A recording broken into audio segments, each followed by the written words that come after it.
Lucas, what's up, man? Have you recovered? Yeah, almost. I'm getting there. Not completely recovered. Traveling kicks my ass. Like there's a reason I don't like to fly. I think flying today is the equivalent of a Greyhound bus in the 80s. It sucks. The seats are too small. Like, how do bigger people even fly in regular coach? I can't even barely fit down the aisle. That's why I sit on the aisle I'm not seat. a big guy. I always sit in the aisle seat. Oh, it's crazy. That way I can lean that way or whatever. Yeah. The window's okay. Sometimes you get lucky and you have a space or you have 3 seats. But yeah, it's until teleportation becomes a thing. Yeah, we probably got to do it that way. But I have a funny story about my flight, and we're going to talk about that in a bit. This podcast is all going to be about the Raw Nationals. I think we should just drop that intro, get right into it, and get chatting about it. I think. And I always struggle to search for the intro, but here it is.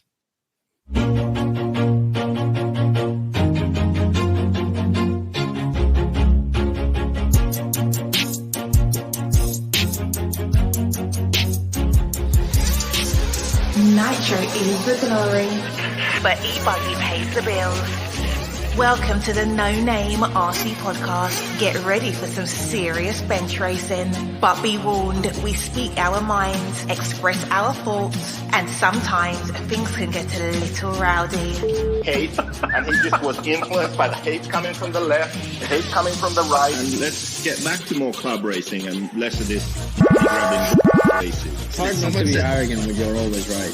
See what I mean? That's exactly why people call you arrogant, Max. You may not agree with everything we say, but it's definitely worth a listen. And our pick, can you stop whatever you're doing? Join your host, Leslie the Great, with co-hosts and guests as they get together to chat RC. Hey, after that race that I watched this morning, I have to talk about it.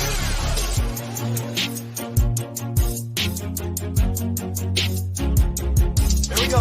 $100 right here, $100 throw. Oh no! I like this.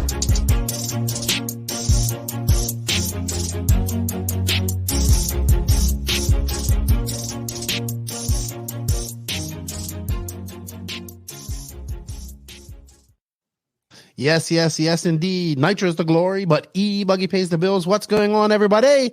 Welcome to episode number 240. That's right. We're 10 away from 250. I think that's a pretty good milestone that I'll celebrate. 10 more episodes and we're at 250. But this week, we're talking about the 2023 Raw 1/8 scale Fuel Nationals. And joining me to talk about this, who is a man who is extremely busy at this race. We're going to talk about that in a bit. And a good friend of mine who works at Beach RC and is just an RC fanatic like myself, Lucas Lauren. How are you, Lucas? Fantastic. How are you? I'm recovering a little bit. You know, I didn't have to go work like you did, but definitely recovering. But it was good to see you at the race. Every time I saw you, you were super busy. When I talk about that, I want to just say some thank yous and all this stuff because this is just going to be a straight up race recap. We're not going to do any segments. Nothing. We're just going to talk about it. We have some notes, and we're just going to go in it. Next week, we'll drop a full nerdy podcast. I'm sure Max will be on, and we'll go deep into all that type of stuff.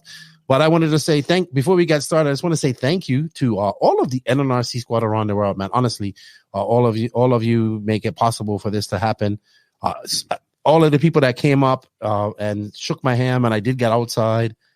Thank you. I appreciate that. I don't remember. I shouldn't say I don't remember. I remember your faces. I don't remember all the names. But thank you if you came up and shook my hand and offered me a water. I know Clay Cleats offered me some tamales. I didn't get to eat the tamales because I was so busy.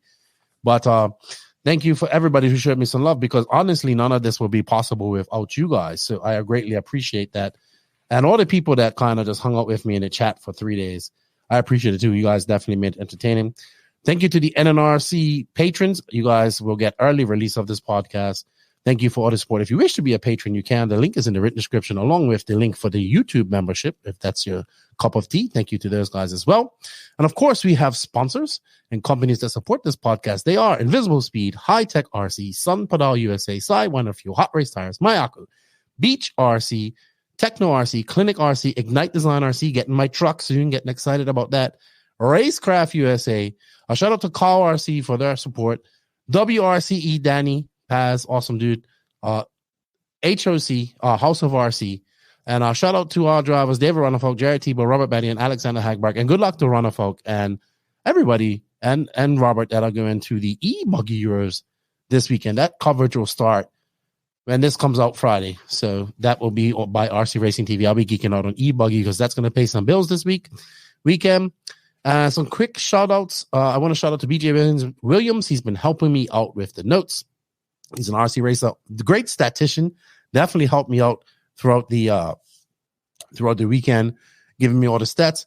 He's recovering from knee injury and he needs surgery or has had surgery. We have a GoFund set up for him. So you can check that out and help him out. Every little bit helps. Once again, rest in peace to Jeff Poland, who passed away just before I went to the Nationals. I was very shocked about that, actually. They have a GoFund for him, as well as Stu Trotter, who was buried, I think, this past weekend. It looked like it was a great ceremony, sad ceremony.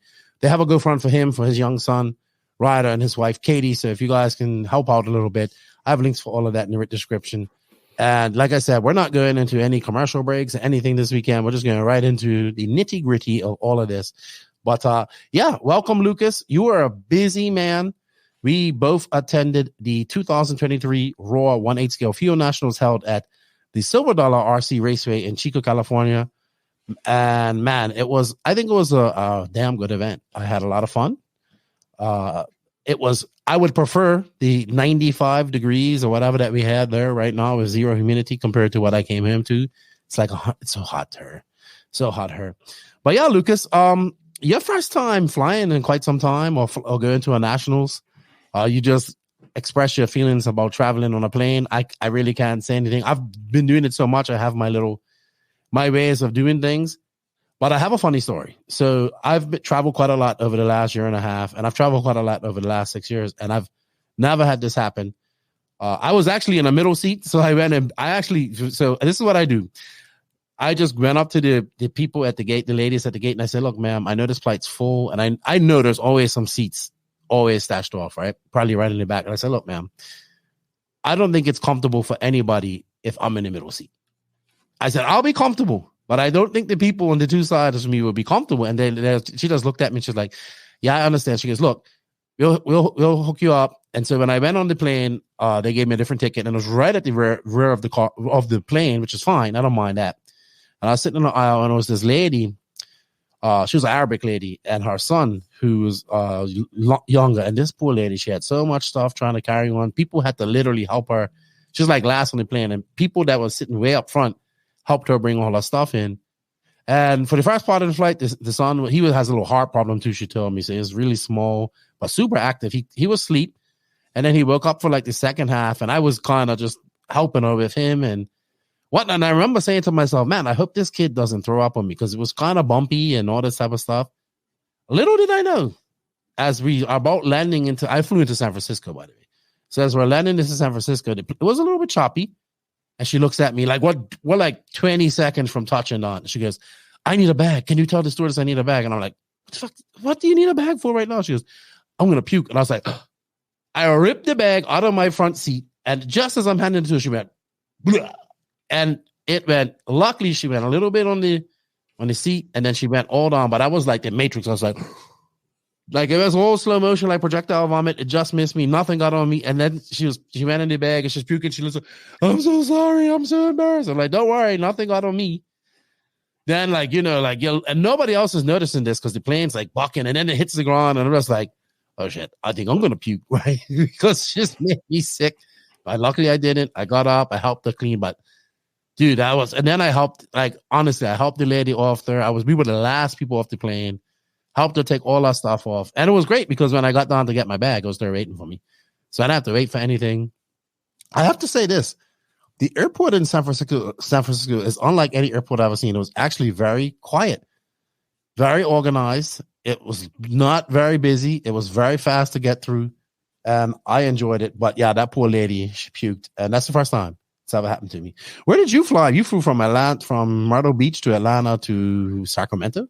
Yeah, I sure did.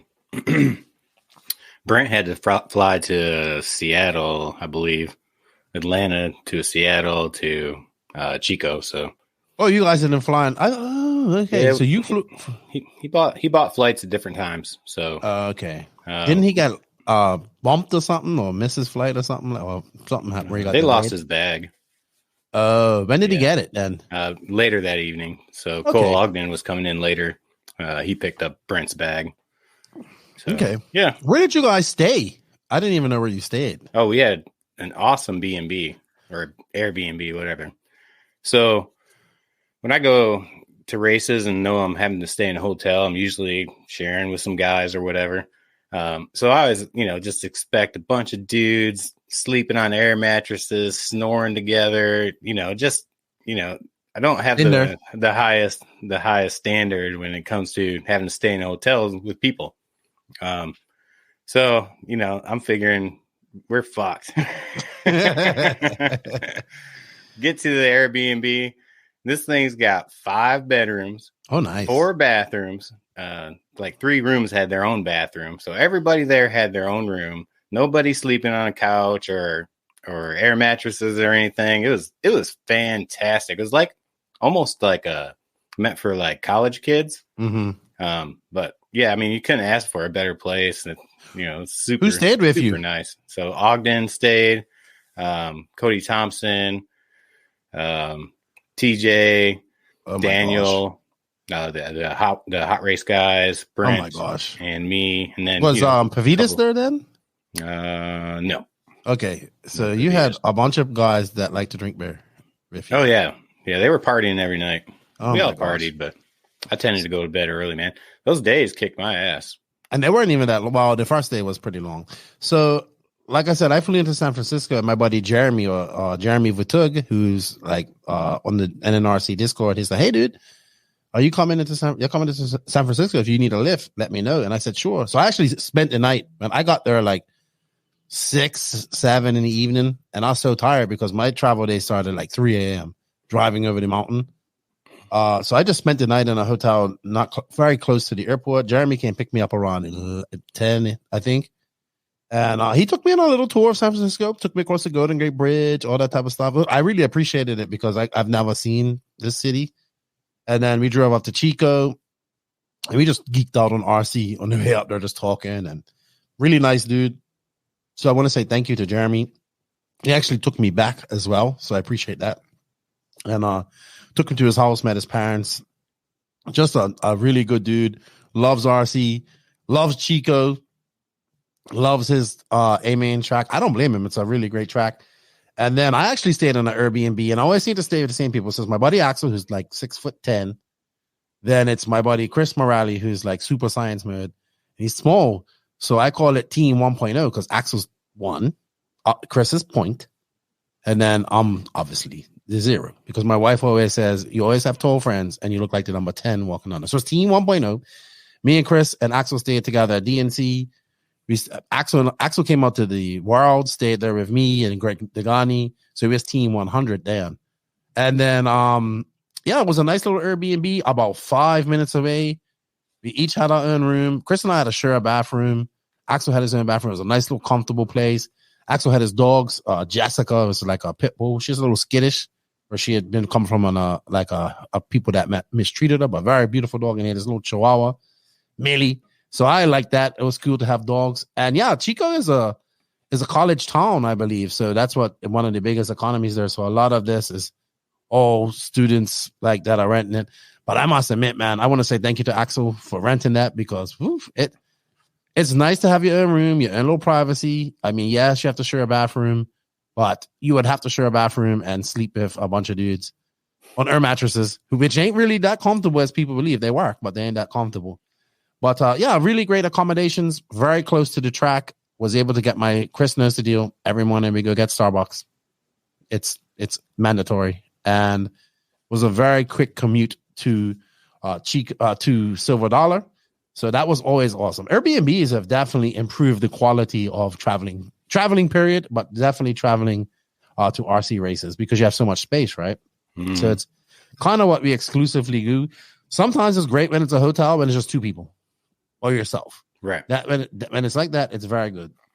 But obviously I went there to work for Live RC, which I thank them for going there, for letting me go there. You went to do your own thing. You was there. Oh my God. I don't even want to know how much footage you got, because every time I saw you, you was recording, you was doing something, you was showing me different things. Tell us a little before we get in. Tell us about what you actually got, what you have planned before that footage. Well, so Brent's been bugging me to go travel with him somewhere as long as I've worked for him, and we never really do unless it's with the trailer. So he always wanted me to go to the West Coast or do something. So finally, since all the mask and COVID and crazy stuff is over with, I was like, all right, I'm ready to fly. I've always wanted to go to the Nationals, so I was like, all right, I want to go to Nationals or I want to go to the world's 10 scale. So we decided to do the Nationals. So flew to California for my first time. It was really cool. I've always wanted to go to California and check it out. Well, I saw the Chico part in Sacramento. Pretty nice, honestly. And I mean, I don't know about living there, but everything seemed really nice. So basically, I went there mostly just to kind of take a vacation and go watch Nationals for the first time. But since I was going to be there, I figured I'd go ahead and try to shoot some video so I can do another documentary. So I planned for about a month, like what I was going to do, who I was going to cover. I contacted people. And so I just went there and just shot as much video as I could. I learned from the last one that I made, the Fall Barella documentary. You want to shoot more video than you need. So I just kept shooting video as much as possible. And honestly, in hindsight, I still don't feel like maybe I shot enough. You need way too much to really get a good story. Dude, you was busy. You was, every time I saw you, I did not see you I did see you pit somebody, but every time I saw you, you had the camera and you had your microphones and you was doing some stuff. You need to send me the link for that tripod and that battery thing that you had for the GoPro, because that makes we both saw reels. Like, I was like, wow, Lucas, that's such a smart idea. I said, because my arm gets so tired when I'm holding it up, and you're like, mine does too. I was like, but at least you can switch. I'm just like, ugh. Yep. So that tripod and stuff. Yeah. Long interview. It's all steady at first, and it's like, yep. Anything you hold in your hand, it gets heavy after a while, and no matter what it is, you can take a pillow and hold it like this for 10 minutes. That pillow gets really freaking heavy. So I know. Yeah. Tripods. That lanyard thing for the microphone was genius. That was like, see, that's what I like. Like, I'm always trying to learn new tips and tricks, and you showed me three things that I was like, ooh, I'm implementing that in my next when I do, because I suffer from the same issue, right? Mm-hmm. So what is going to be your focus on this? Is it just the Nationals period? Or I mean, your travels there, or like a certain person, or have you decided yet? Well, I covered Cole Ogden, Dakota Fend, and Camden Lime. Okay. So those are my three guys I followed throughout the weekend. And it's going to be about the Nationals in general, but it will be focusing on those three guys, how they got through it, their experience. I'm not going to really be in it or anything. It's not going to be like a vlog. I'm going to try to, hopefully, I just kind of switched over all my files yesterday. Yeah, yesterday. It took about an hour and a half to, switch them all over. I got almost like a 0.5 terabyte of video. So it's quite a bit. That's almost 500 gigabytes 500,000 gigabytes of video. So I got to go through all that stuff, organize it. Obviously I'm going to have to watch most of it so I know what I have. And then I got to start using my imagination to figure out how to put it all together and make a story out of it. Because, also I'm going to have to do the voiceover. Mm-hmm. Or get Chat AI to do it. Yeah. Yeah. I'm a little old for that. I'm lucky to even be able to use technology, but it's not that hard. It's not no Chat me. GPT for me. I'm not there yet. I like to kind of keep it simple and raw. End of the day, I'm still using just GoPros. I don't even have a real camera, so I like to keep it simple. Too many options, too many features. I might get lost in all those things. So I agree with you. Keep everything really simple. My GoPro. And my GoPro, my phone, and then I use my video camera for grabbing laps because it zooms in pretty good and all that stuff, and it's more easy to control. That's all. My probably the best thing that I've bought in a long time. It was used the first one I bought. It was my DJI mics. Love those things. They're super versatile. I love them. Love them. Those things are fantastic. Yes, love them. Definitely, they were worth every $370. So 100%. I definitely, and you can use them so many different things. Oh yeah, they're great. So, like I said, I was there for Live RC. So here's my go quick. I thought Scotty was going to be there, right? But Scotty, when I get there, they're like, nope, no Scotty. And I was like, what? He was at the ETS over in the Netherlands, which is the electric touring car series that he has. So he was there for that. And then Charlie Swanka was actually supposed to come and be like a co-host with me. And he got in a bicycle accident and broke his clavicle. So clavicle injuries was a thing apparently this weekend because there were other RC drivers that had clavicle injuries as well. Sure did. Who is that? Who is that guy you just mentioned? Charlie Swanka. Yes, so Charlie is you would like Charlie. He's been on the podcast before. Okay. And he used to do color commentary with Scotty back in the day. I think they did the first ever like the 2008 Worlds. Yeah. He works for Hobbywing. Okay. I remember now. Yeah, he used to work for Novak. He's just been in the industry, working in the industry. Yeah, Geeks out on RC. Podcast. Yeah. Geeks out on RC and just a good dude. And I think it would have been fun to work with him because he's very funny. You know, he's very colorful and funny. And unfortunately, he got in a bicycle accident and broke his clavicle. But none of these guys are good as me. I really broke my clavicle and messed my stuff right. I broke my clavicle so bad that my arm was paralyzed. But Stephen Daly had a clavicle injury from pedal bikes, and then my buddy Brendan Corrin had the same thing. But he said, but not from pedal bikes. He said it happened at work. I think it was a clavicle. He pulled some muscles or whatever. So clavicle injuries, shoulder injuries was a thing at this nationals. So when they said and it was just me, the producer Cam, and Lucas, another Lucas on the camera, and they were like, we have another camera guy coming Friday afternoon. They're like, we're planning to do stuff, but no, it's just you. I was like, let's do it. Whatever we got to do, let's do it. I said, I will talk. I'll go do the interviews. We did all the interviews, like on the whatever. We thought of different things to do. Did all of that, I think, on a Thursday. And dude, I just did a 3-day podcast pretty much with some race calling involved in it. And I'm not gonna lie, I have a new utmost respect for guys like Scotty and Nick Damon who do these events on their own, because that was a lot of talking. But it was fun. The chat was exciting.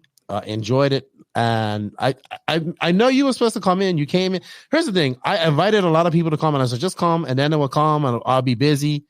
Brent did come in for a little while, and I think like one guy was like, I'll come in. I do RD here. But when he saw what I was doing, he was like, I guess a little different from RD, and like, and he never came back. So I get it. Some people get intimidated by that. Some people can do the RD stuff.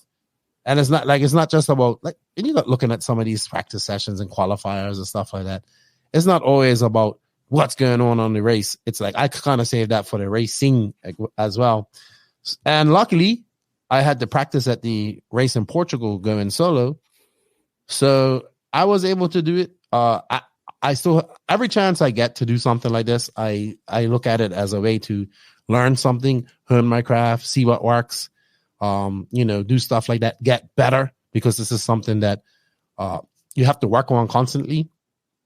So I really enjoyed it. It was a lot of work, dude. I got home I think Friday night afterwards, and I was just like, I didn't want to talk. And that's like me not wanting to talk. Imagine that. So it was, and also I was not, people may think, oh yeah, like you're up in the RD booth. Nope. I'm in the dungeon down there. Like that's where like Kendall and all the guys are pitting. Like I guess the personal pit spot down there. So I'm just looking at 2 screens. I'm looking at a screen with the race. I'm looking at a screen with scoring, and I'm looking at the chat. 3 screens, sorry. So that's where I was for 3 days. I think I only took breaks to come get lunch, maybe go drop a piss once in a while. And that's about it. I spent the entire weekend in there doing the race. So thank you to Live RC. I thoroughly enjoyed it. Thank you to everybody that supported me and sent me kind words of encouragement. That's always appreciated. And I'll be doing this again, I think, at Wicked Weekend. I'll be commentating at Wicked Weekend in July. Live RC's going there? No, I'm going with Dany. Okay. So Dany will be doing all of that. I'm glad he came out too. He took some great pictures. Yeah, he got out there late. Yeah, he was supposed to get out there Friday morning, but then he had a disastrous flight over. They didn't have pilots, didn't have this, so he missed that and blah, blah, blah. But he got there, and for the day and a half he was there, he got some really good pictures. He's super talented, man. Really good. I like how he did all the overlays, and I love that. I love Dany is really good to work with and super passionate, super smart, and super what's the word I'm looking for? Hardworking and creative, very creative. Very. All right. So let's talk about this. I made some notes about this myself, and I always like to start off with the track, right? Because that's the main thing that we're looking at. And we get there, and I've never been to this facility, right? I've always seen the track part of the facility, but never seen the driver's stand and everything else that's there, and all the parking and all the pit space and all that stuff. And I just have to say, this is a very impressive facility. Like, the driver's stand is humongous. Yeah, you can fit 20 people up there comfortably driving, and then other people to spectate. Yeah, and then you could like that the walkway up the wheelway for the wheelchair. Like, that was just like crazy. Then they had another little veranda area where you can spectate. I never really went there because I wanted to be right up top. So I just went in the corner. They had the RD booth on the side where the RD was.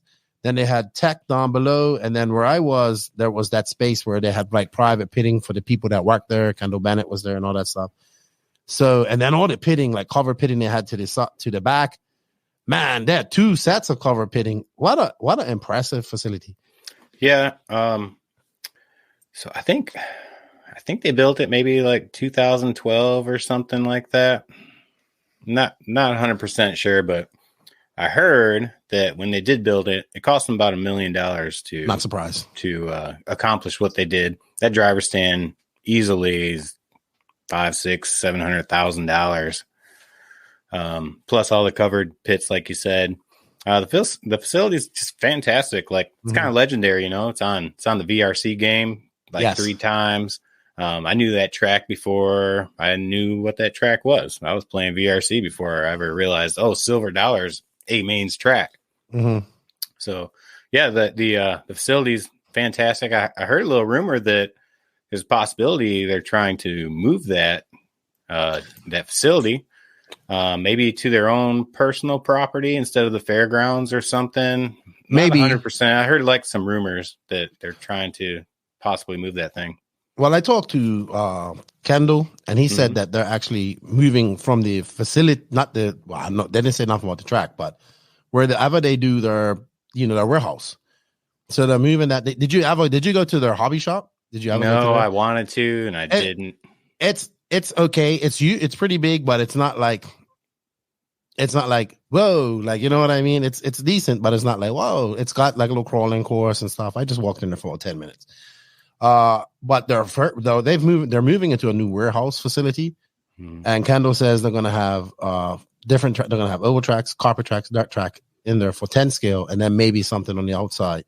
So they got big plans for their but the only thing is, like, I would say that the NorCal RC community is small and very spaced out.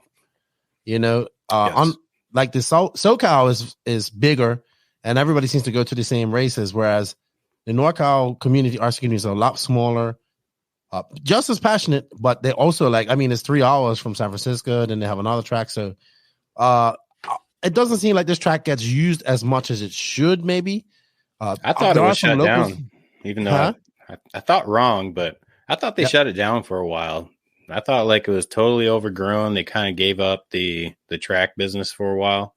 Well, apparently the oval guys, that oval is really popular there, and that's what races the most there, apparently. Yeah. But they still do off-road. I was talking to Will Smith, and Will was telling me a little bit about it. And, their club turnouts, are just kind of decent at best. Just because, like you said, it's kind of spread out there. It's probably not the biggest town of RC enthusiast or whatever. But it's kind of weird because, so A-Main, they throw a big race. it's going to be a fantastic race. You can guarantee it, right? Mhm. But like their local turnout is just kind of whatever. Maybe it's good sometimes. Sometimes it's probably terrible. And it's just kind of funny because they obviously got a fantastic facility when it comes to their 8 scale, right? PHRC is kind of the same way. It's like when we throw big races, whether it's at Badlands or if it's at our indoor 10 scale track, our big races, people come, they come in full force.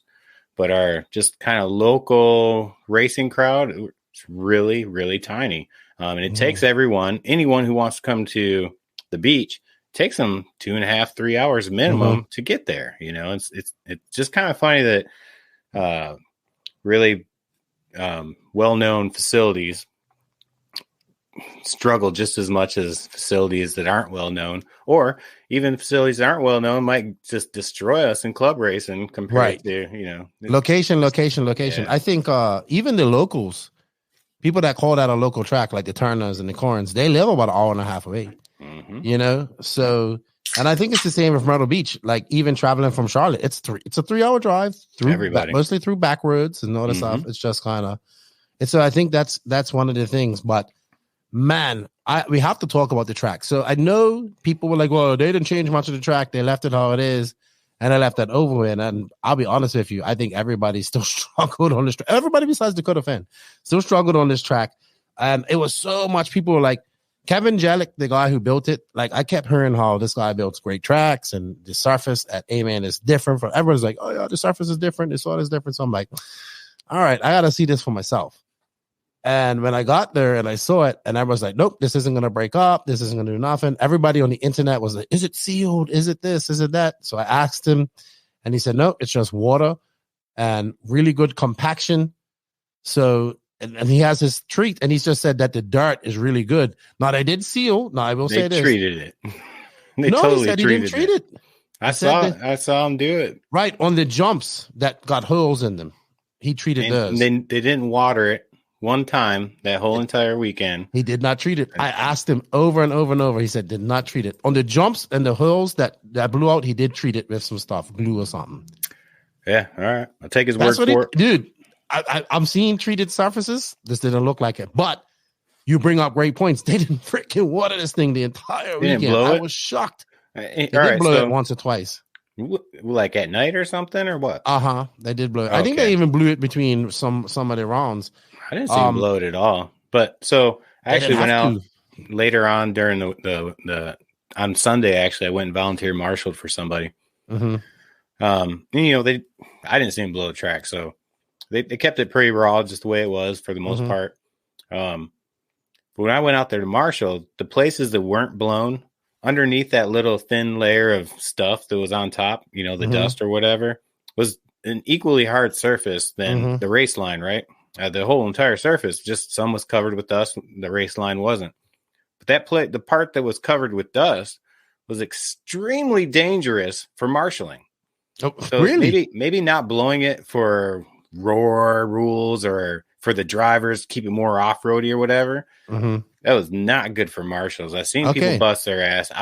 The one time I was out there, I almost bust my ass 3 times because you couldn't make any sudden jerky movements. You kind of had to go with the flow of your body and try to get the car in like a rhythmic fashion. Because if you just jerked anything, you're going down. This stuff was like slick marbles, and I think they probably need to think about that in the future.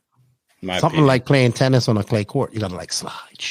Yeah, well, some of these RC racers aren't the most athletic people. When I'm almost busting my butt, I consider I'm older, but I can still move. I'm a good marshal, and I almost just slipped. I slipped 3 times. I just didn't really pay. I know who would have been all dusty and dirty if he'd have been turned marshal. I got a great video of Brent busting his ass out. He fell, right? Yeah, he did fall. Yeah. Real good. He did fall. Real good. I thought that the racing line was actually, I thought it was going to be really, really narrow, but it wasn't. But it was, if it was slick out there for turn marshals, it was super slick out there for those cars.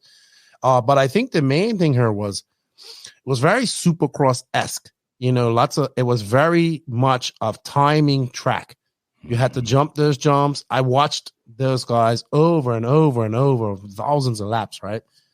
And the top guys, even the top guys, if they made a slight mistake and just got offline a little bit, just didn't get that timing right, they kind of struggled setting up for the rest of some of those sections.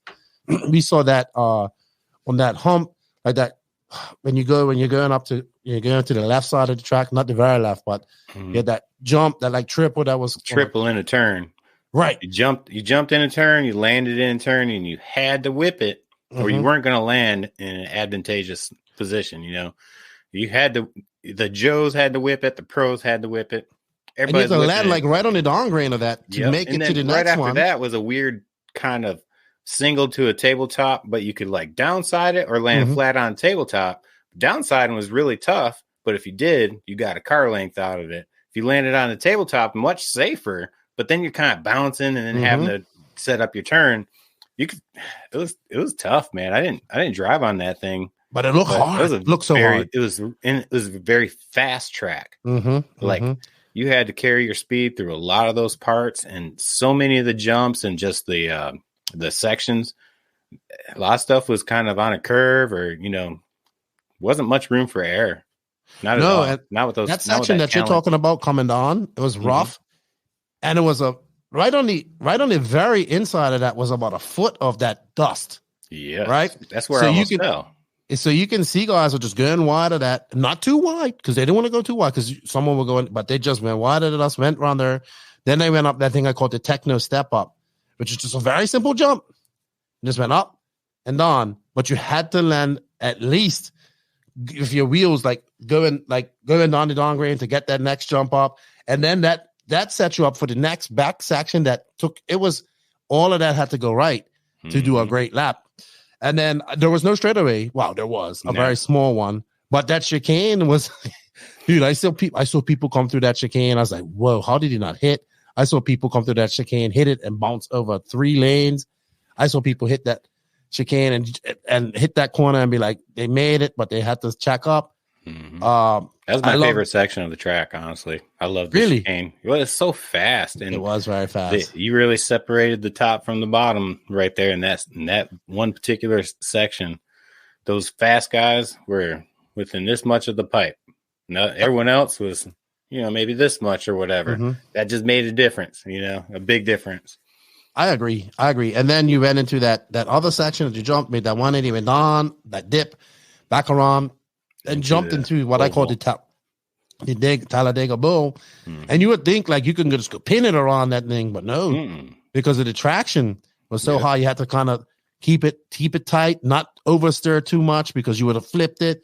And you saw many people flip there. And that's another thing. The traction was insane, right? Yeah. So, and it kind of stayed the same. Obviously, as it got hotter, it probably had more traction, and tire attrition was really bad. But I don't think it was. Talking to guys after the buggy main, they're like, ball tires are fine, right? They just weren't good out in the marbles. But I think most people went on hard compound. We saw people using medium and harder compounds, and it was just to not have that edginess, right? Not have this sidewalls flex and catch the wheel and do all that stuff. So. It was different. Like we don't see many tracks nowadays where you have to use a hard tire or a medium tire. And I think talking to Nicola, who was hot races, like, yes, we're using European compounds over here for hot race, right? Yeah. So that was good. The track didn't. So go ahead. Sorry. Well, with the tires, so a lot of people were on, medium, long wear medium, or hard, right? But you have your different tire brands and their different compounds. What I noticed with these guys and their tires were some guys had the hard compound, but when they wore them down to bald, that hard compound was still just really hard and didn't have a lot of traction to it. Okay. Where some other tire brands, they still had their like say J Concept had I think they were running A2 Aqua 2 really hard. It's one of their hardest compounds, I would imagine. But when you wore off the tread off of those things, you got down to a good, still fairly sticky rubber, as opposed to like a hard rubber that just didn't want to stick. You know what I'm saying? I know what you mean. The different tires, the only advantage I saw was when these guys did wear down the slicks, some slicks performed a lot better than the other slicks. When everyone had tread, I didn't see anyone with a real advantage from the tire manufacturers.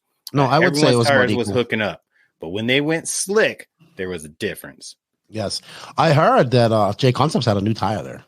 Oh, they did. I saw 3 of them.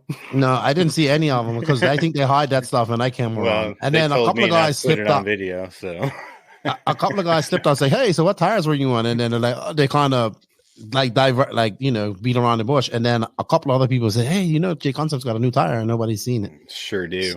So then I try to get one of my mates to get some spy shots, but he wasn't able to. But I got he did spy hear shots, but yeah, no one will see them until they're released, unfortunately.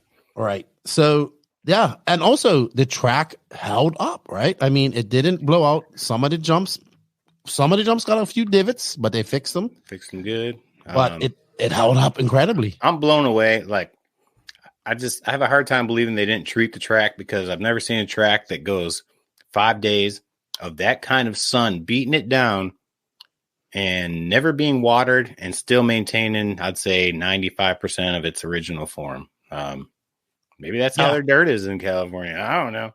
You couldn't do that in the Southeast. Not all, because they say that aggregate is unique. Like you don't see that elsewhere in California. Oh, okay. And it was very high on attrition on tires, but not from what I saw, not like chassis and stuff like that. At IBC, which was in Portugal with the glue track, was very high with attrition on tires as well as parts and chassis and all that stuff. I don't know. You was more in the pits than me. You might know a little bit more than that.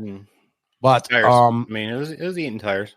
Okay. Oh, I know that. 1, 2, 3 run tires depends. No one had, very few people were going out there on a third run and trying to be competitive on any set of tires.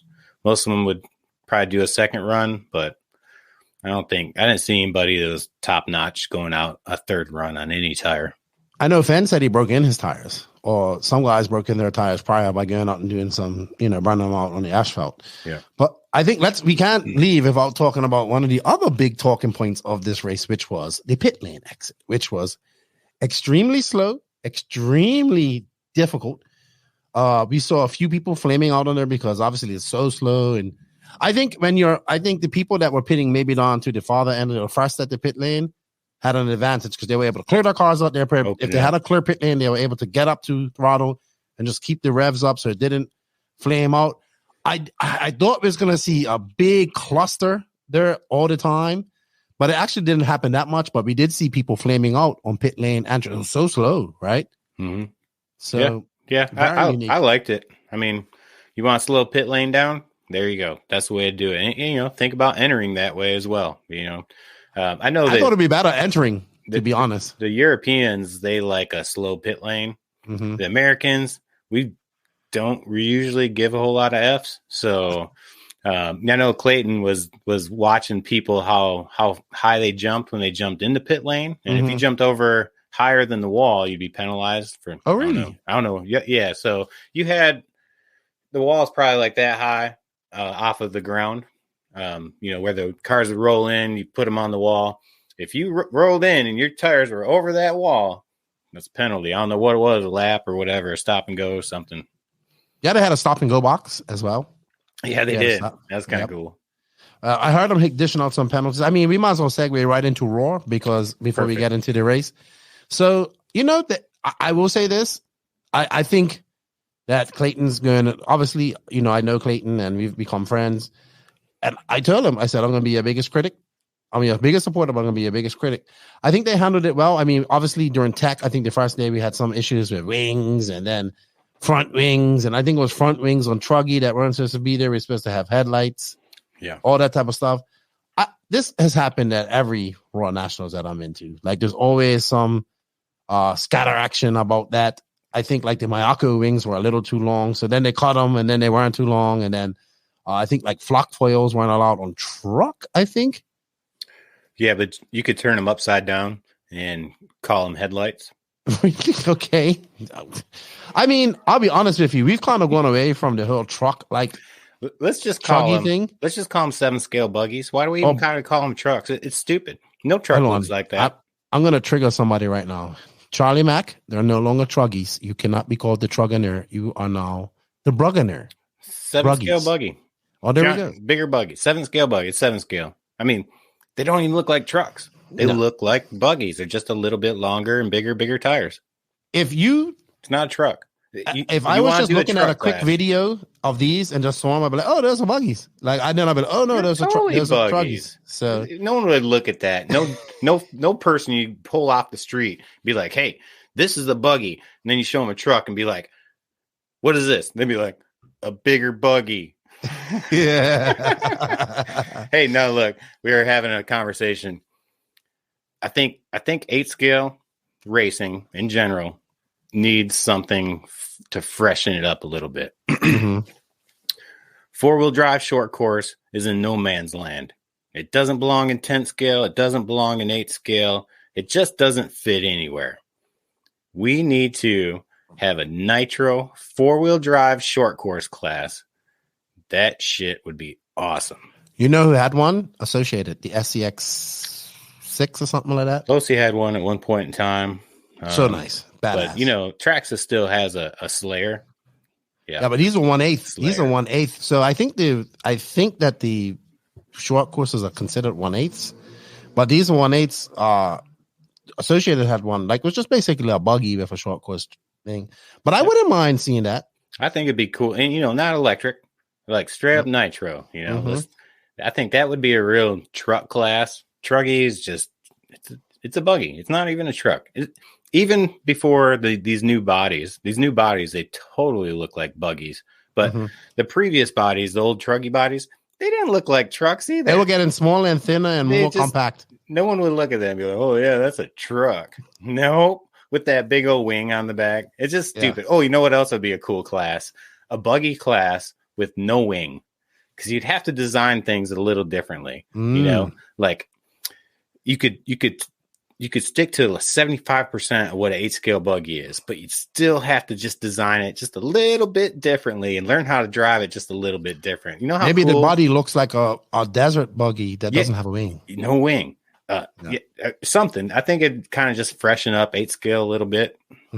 Just for fun. I agree. Maybe. It's about fun. It is about fun.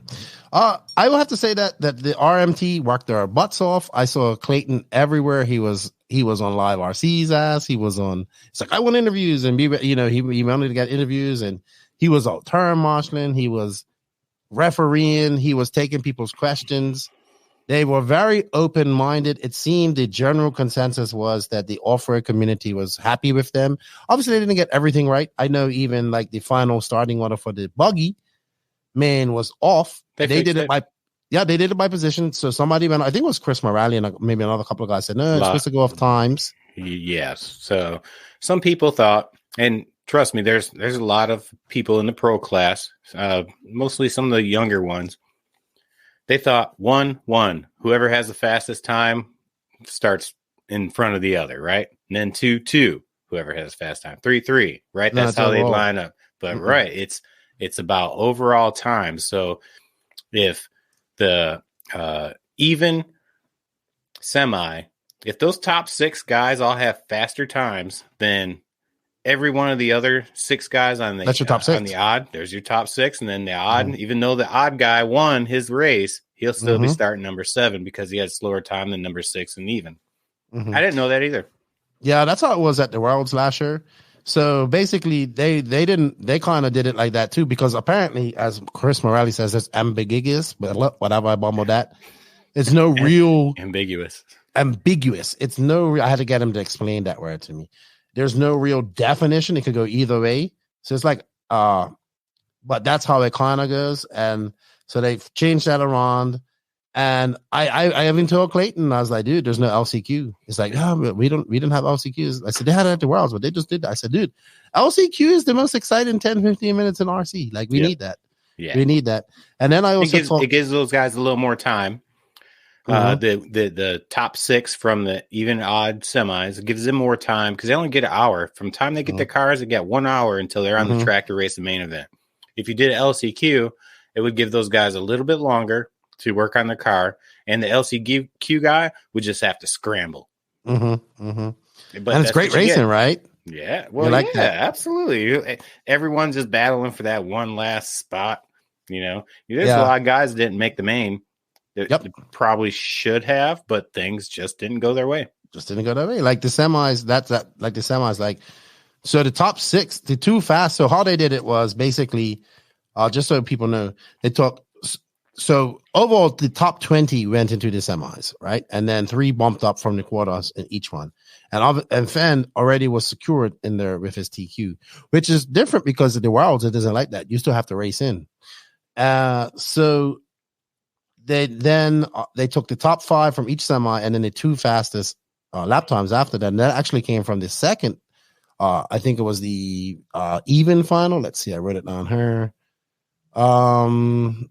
Yeah, it was the even one, I believe. I thought I wrote that down, but I did. But I'm probably wrong, but somebody will correct me here. But I definitely want to LCQ, and I talked to him about maybe kind of like what T-Sock does there, and have where the TQ guy still has to run his semi. Because even though it didn't matter to Dakota Fan this time, I still think that 30 minutes of track time is it could be detrimental to other people. You know what I mean? But he should be able to run it. And then if he breaks, he's still in the main. He should be able to, but he shouldn't have to. It should be optional. I think Dakota was better off not racing that because they had practice, right? They had a main practice for Buggy. No, they didn't. They did they did that for Truck. He had a practice, I think he had a semi practice. Yeah. It's so many variables, right? I mean, people can say it's a lot of damage, man. It's a lot of damage to a car. 30 minutes, and then you got 1 hour to get it right. Yeah, he probably had his car set straight. And I saw those guys after the semis when they released the car out of tech. Everybody was scrambling. Like the top drivers, the lower, the mid-tier guys, everyone who made it to the main, everybody was scrambling. If you looked over at Dakota Fenn, he wasn't. Yeah, he was. He already won the race in his brain. He went in the buggy pissed off. Oh, I know. We're gonna all right. So we're gonna talk about that. What is your general consensus of Roar and what they done, and how did you feel about it? All right. So first and foremost, I didn't get to interview Clayton Young, and I'm pretty upset about it. It's my fault. I had a chance and I blew it. And every other time I went to go do it, he was totally busy talking to people, or he stayed really busy. I asked everybody what they thought about Roar coming into this event and what they think about it going forward. And most people had pretty negative comments to say about Roar leading into the event. And I think just about everybody I talked to had pretty positive thoughts going forward. That's good. I think that makes a big difference, man. Roar has just ate a bunch of turds for a long time.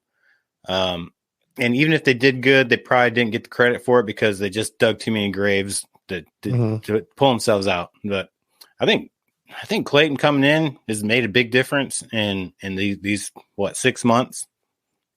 Dude, poor guy. I wish he'd get paid for it. Yeah, I think so too. And I think I really liked his speech. It was pretty, he's a Marine. He's pretty straightforward. He was like, yeah, if you don't get it right, then get better. Like, and I basically said, don't suck. And I think people appreciated that. They clapped for him. And I agree. He came on and did a few interviews, and people liked that as well. And he was very candid. And I think what he said was absolutely correct, is that we need to get more off-road people involved, right? It's more on-road based now, and he wants more off-road people, like on the committee, being regional reps. I actually think you would be great for one of those positions. I don't work for free. Exactly. That's the issue, though. That's the issue, right? They need to figure out how to make this worth somebody's while. It's going through my head all the time. I'm thinking, this guy's working really hard, and I don't know, like they pay the administrator because someone's got to like pay all the bills and do all the like office work and stuff like that. Roar must be a 501c3, which is a nonprofit organization. So they have rules they got to go by. It's really hard to change rules. You might be able to like fine tune them, but to like be like, all right, we're going from one paid position to 3. And it's difficult. It's a lot harder than people would imagine. But there's a few things to fix Roar. First off, it's going to start with the leadership, and I think we got the right guy in there. I hope he can stay. I hope he's living off a good retirement from the military, and he doesn't need money. And dude, he's got a good job. Better he's got a good job. He's got a really good job. So first thing, that's taken care of. That's the most important thing. The next thing we got to do, we really got to get these tracks involved. I come from motocross. I can never go to any track ever without being an AMA member.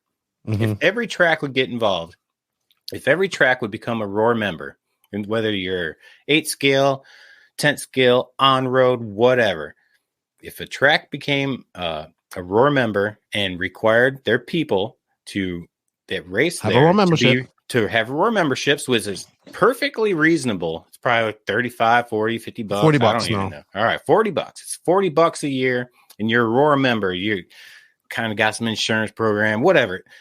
The bigger we can make it by having more tracks involved, if the tracks are involved, then the racers will be involved because they don't really have much choice. It could really change the perspective that people have on it, and also will add more money to ROAR. So it would be more advantageous to be a ROAR member, which is offering more perks because they have money. I looked at their website.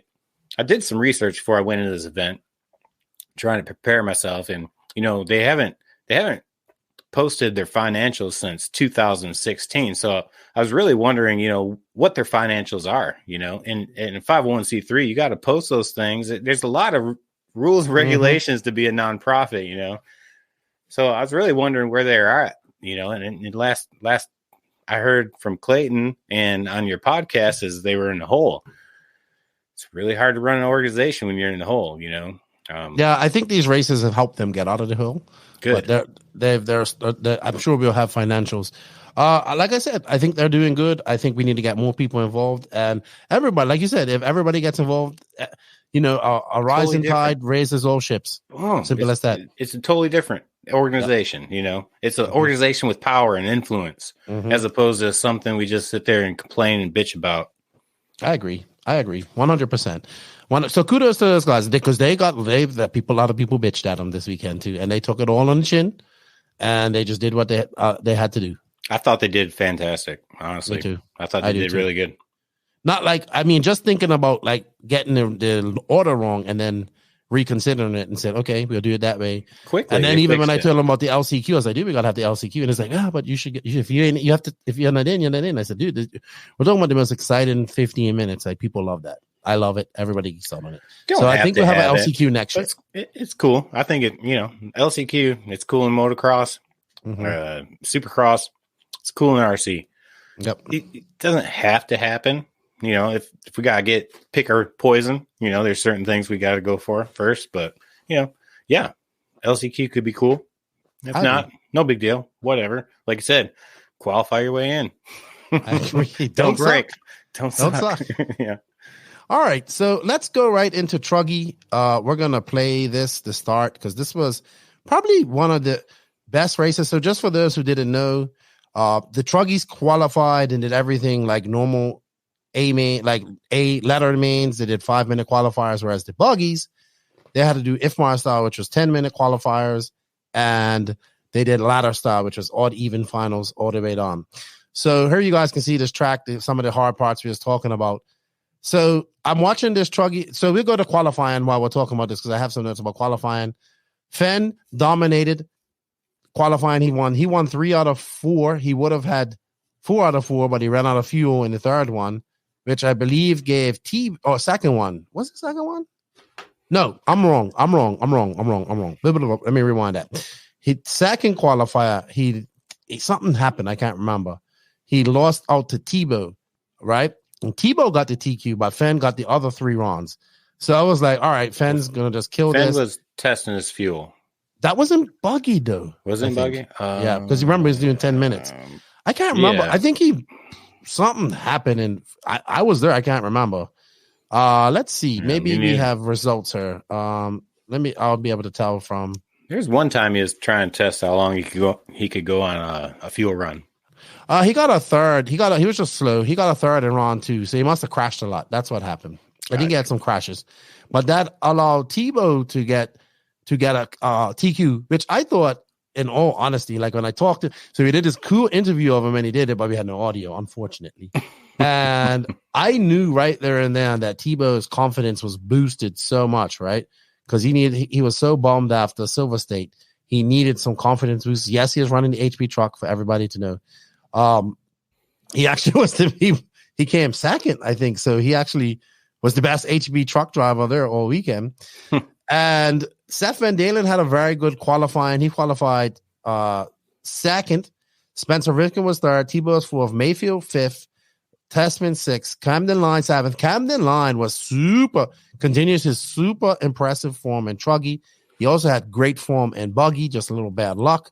He did get into the semis in Buggy, but just was between him and Brandon Rose. Those two were top the top guys. Well, no, they were also the top young bucks. Yes, I agree. Rose, they're both 18 and 19. Yeah. So these guys are making a push to see if they can make it as a pro career, and they both performed really well. You know, Camden was close to making the main, got in the semis for Buggy, and finished I think seventh in truck. Yep. And then Brandon Rose, I think, finished seventh in Buggy or something. Yeah, let me bring up results for truck because that's what we are talking about first. So they took 13 cars into each final.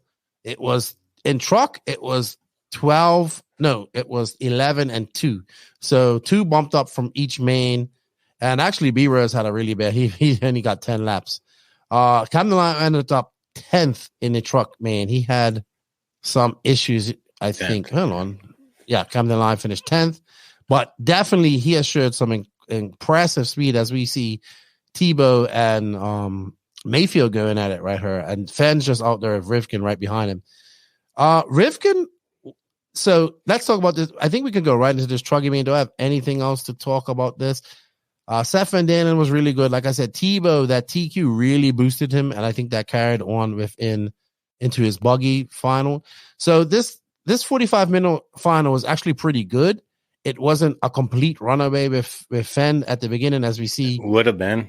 It would have been, but you know, it actually ebbed and flowed quite a bit because it changed position. I think Tebow got into a first position as well. Mayfield at some point. Fenn was just going, I think, longer than Fenn and Mayfield were on longer pit strategies, if I remember correctly. And I think with about a few minutes to go, Fenn's his issues started probably 20 minutes into the race. Oh, okay. So I have a pretty good idea what happened if you want to hear about it. Well, I heard the motor mount broke or something like that. Yeah, so he had a quick release motor mount. And in the low C quick release motor mounts, there's, quick release motor mounts like this. Mm-hmm. But then low C's got a little part that goes through the middle that kind of connects the two things, right? Mm-hmm. Well, that part in the middle, I guess, had a stress fracture or something. Something happened to that motor mount. Pretty, not too long into the race. And his mesh started getting tighter and tighter and tighter. So what was that, a 45-minute race? Yeah. Yeah. So for quite a long time, 25, 30 minutes or so, his engine starts just getting a little worse and worse, like just something's weird, right? They don't know what's quite wrong with it yet. And eventually it was so tight that it was making his engine really struggle. And I heard by the time he pulled the car in, actually he finished in third place. So by the time he pulled in, his engine was like running like 400 degrees. Yeah, because they rigged it up for like 5 hours and then he had like 2 laps to go, I think. And he's just trying to block and like Mayfield was trying to get by him and he couldn't do any jumps. Mm-hmm. And he unfortunately lost that. He came third. That allowed Mayfield to come by and get that victory. Last and then like Tebow 2 laps or something. Yeah, last 2 he laps. Held it as long as he could. Like he nursed that thing forever. That's pretty amazing. It's pretty amazing. I'm surprised that engine lasted that long. It kind of says something, right? That thing comes in 400 degrees and was still running. It's not like he flamed out or anything. He kept running. Dude, I bet you that whole car was like 400 and something degrees. God. I bet it was so hot. Yeah. That bottom of that chassis was so hot. Unfortunately, because I think he won Truggy last year, right? So I think he wanted to go back. Yeah, he did double championship last year. So that He probably would have done that again this year. Yeah, honestly, I'm pretty sure had that not happened. But look, there's a lot of parts on the car. There's a lot of screws. There's a lot of things. I don't know if you break down the engine and the carburetor and everything. It's a lot of parts. What? Probably 400 parts at least. Every single thing has to perform perfectly. It only takes one tiny little thing to go wrong, and that's it. Yeah, because I mean, right here we're watching like Spencer Rivkin. He's flying, right? Yeah. But he DNF'd at 24. Something happened. 24 minutes. He was out, right? But he's flying. He was actually. I thought that Spencer Rivkin was the guy to beat Fenn this weekend. He had a lot of bright spots on the weekend. He definitely had some parts that they really shined. I think all the AE cars look great. I watched a lot of them, and I thought that what they've done with the buggies anyway, they're really working really well. Really working really well. Yep. So let's go through our order. So that left Ryan Mayfield. He won it. So I think it's his 7th truck final, truck championship, national truck championship, or Bruggy or whatever you want to calling it. Charlie Mack. Jared Tebow 2nd, Fence 3rd. A great run for Lutz in 4th. Seth Van Daden, while started in 2nd, I think he should be happy with a 5th. Tyrone Tessman 6th. Ryan Cavallari running the Associated truck. He did not have the WRC truck yet. In 7th, Cole Ogden 8th, Joe Bornhorst 9th, Camden Line 10th, Spencer Rivkin 11th, Mason Fuller also retiring early in 12th, and Brandon Rose 13th, only getting 10 laps. Tebow running the HB truck, the top HB guy. That's pretty ironic, isn't it? Yeah. I was wondering what truck he was running. I didn't know. I thought maybe Associated. I didn't pay that much attention, but when he TQ'd and started doing real well, I was like, I wonder what truck he's running. And that's the last I ever thought about it. Oh, the internet didn't let us forget that he was running it. That's for sure. So Mason Fuller, he's one of those young bucks. He's made his mark a little bit, but hasn't quite got it done yet. Yeah, I always see his dad mechanicking his car. I don't pay a whole lot of attention to those guys, but I always see them around. So, I'll pay a little bit of attention. I'm usually a fly on the wall wherever I'm at. I think it's time that maybe those kids start working on their own cars a little. Do they? He does. Okay. He does. His dad does a lot of cadence stuff. All right. But Mason is definitely doing a lot more wrenching on his own stuff now. Okay. I don't know if he's doing 100% wrenching, but I believe I think his dad said he is. I'm sure they'll let me know when they heard the podcast. But yeah, it's only a matter of time for him, right? And his dad, more than likely, most of these pro drivers, their dads, once they become top pros, they can't be there all the time, Yep. So these guys got to be one of the top dogs that have their own mechanic or work on their stuff. Here we see, this is near the end of the race where we saw Fenn just losing drive, right? And Mayfield getting across him there. And coming home for the victory here. So this, like you said, this pissed off Fenn. You would never know because he never shares it publicly, but I know that he was pissed off because he wanted to win this. And I think that just gave him, unfortunately for everybody else, extra motivation as we went into the final. Oh, that went really slow. I don't know what happened there. There's Tebow just getting by him. And so for those that don't know, congratulations to Ryan Mayfield, 7-time national truck champion. Unfortunate for Fenn, and congratulations to Tebow. I thought that was a good second on his 23rd and last World Nationals. And Mayfield gets Techno RC's first national title, I believe. Oh, really? Yeah. Huh. I don't know if it's maybe their first Nitro national title. Huh. It might have some electric national titles. I'm not sure. I didn't know that. But their first Nitro title. They've always had the best truck. Yeah, but and they've never had a national title. That's interesting. No, they don't have any Nitro national titles. Wow. So, all right. So there we are at the end of this, and there's your finishing order. Let's remove that. Let's go find something else here to look at. All right. So that brings us to the buggy finals, which we have to, we'll go into qualifying once again. Fenn, absolutely fastest guy in practice. We saw Cole Ogden show some. This is what impressed me in practice. Cole Ogden, Rivkin were very fast in practice as well. I thought that they were very fast in qualifying. And then Tyrone Tessman, we're calling him now, he took Q3 That's when Fend was trying out. So what happened with Fend is he said he made some mistakes in the beginning, and they were trying to do test top fuel mileage to go 10 minutes. Well, more than 10.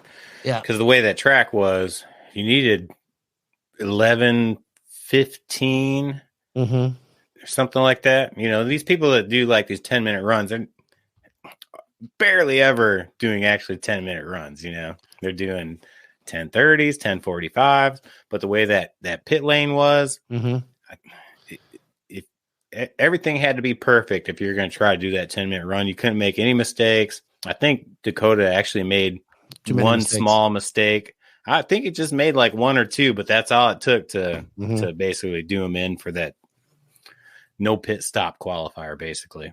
Well, you know who had no issue at all doing mileage? That was Adam Drake. Did you hear his engine in the main, though? I can't hear none of that stuff, dude. That's the problem. That thing was pinging all over the place. I don't know if he was going for 10 minutes, or maybe it wasn't even the main. Did he? Yep. Yeah, so you could hear his engine sounded different than everybody else's. It was like, beep, beep, beep, beep, beep, beep. Oh, he did, but it was very lean. He did all 4 qualifiers. He did 10 minutes, which allowed him to be in the semi, which he bumped up to. And I asked him, I said, dude, when are you going to run out of fuel? And he goes, I can go 12, no problem. Yeah, probably. He says, I don't know how long his engines will last, but I mean, you have an engine building, when you have I don't think it really cares too much. He has his own engines. He's got 50 engines, probably. Yeah, probably sleeps on them under his pillow. Probably. So Fenn took round 1, rounds 2, and round 4. He TQ'd. It actually went to round 4 where he had a TQ. Tessman was a 6-4. He took round 3. And that's when I saw Tessman, and I'm like, man, Tyrone's looking pretty good. The X-ray's looking pretty. Let me tell you about Tessman. So he was the one guy there, one pro guy that was using a low profile head. The X-ray's got that clear Lexion wing. I know Brent has some too, right? Ultimate has one. Yeah. But that wing's like 30 grams lighter than a normal wing. And on this track with all that high traction and all that stuff, I think this is, you look at Ty's cars too, they roll quite a lot. You know, they look they're not like edgy, they roll quite a lot. And I was like, all right, Tyrone looks good.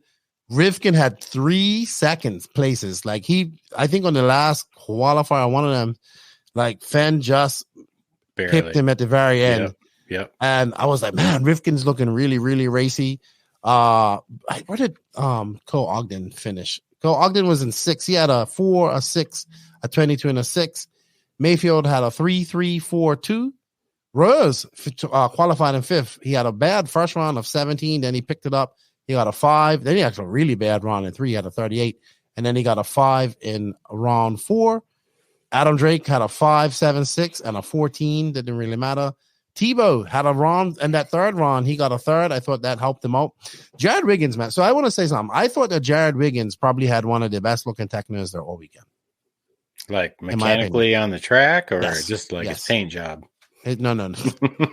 Mechanically on the track, like his car worked. I know he's a very good driver. Yeah, I mean, that's kind of his thing, you know. It's like his car looked great. His car looked freaking great. I don't think he's a paid driver to, you know, finish number 1 at the biggest races in the world. I think he's there to like develop and find things that work. I think he's more like, I think he's that guy who helps develop these techno. He wants to win, though. He is your division champion. He's going to division race next weekend as champion. So mind you, that was a different format. And last time I said that he's no doubt about it.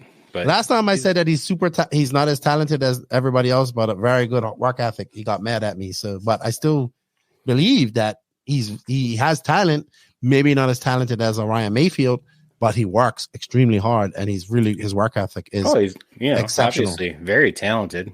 But you know, the reason his car looks so mechanically sound is because that's his thing, you know, like he's doing things outside of the average box. And you know, he's probably given those top pros like Mayfield a lot of advice. I agree. So we talked about the semifinals. We had great racing in the quarterfinals as well. I think Little Bump bumped up. Little Bump, Jonah Wilson, and somebody else bumped up from the quarterfinal. I just want to shout out to a couple of guys real quick. Sorry, let me do that afterwards. Semifinal was much slower than the odd. That's what it was supposed to be. So the semifinal that we talked about, the first one, the even, was so much slower than the odd that, like we said, all the top 7 guys out of the odd final went through to the main, and just the top 5 out of the first semi. Like sometimes you might see 1 and 1 come out of each main, but no, they came right out of that main.